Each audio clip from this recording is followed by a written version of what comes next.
ఈ విధమైనటువంటి మోడల్స్ ఉండేటువంటి మిషన్లు నెంబర్ 1 మిషన్ అని చెప్పొచ్చండి ఈ పిండి మిల్లు వ్యాపారంలో.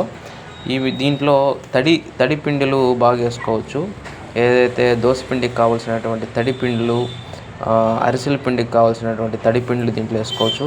కానీ తడి పిండి అంటే నీళ్లు కారకూడదు, బియ్యం తడిగా ఉన్నా పర్వాలేదు. దీంట్లో డ్రై ఐటమ్స్ ఏదైతే ఉంటాయో గోధుమలు కానీ, జొన్నలు కానీ ఇట్లాంటి ఎండిన వస్తువులు దీంట్లో ఏమంత ప్రిఫర్గా రావు.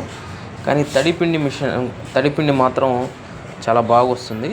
తడిపిండి వేసినప్పుడు ఏ మిషన్లో అయినా సరే కొద్దిగా లోపల అతుక్కుంటుంది ఛాంబర్లో.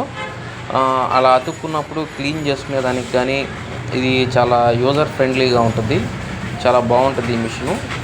ఈ మిషన్లో ఏ విధమైన జల్లెళ్ళు వాడాలి, ఏ విధమైనటువంటి జల్లెళ్ళు వాడితే మిషన్ బాగుంటుంది అనేది నెక్స్ట్ వీడియోలో చెప్తానండి.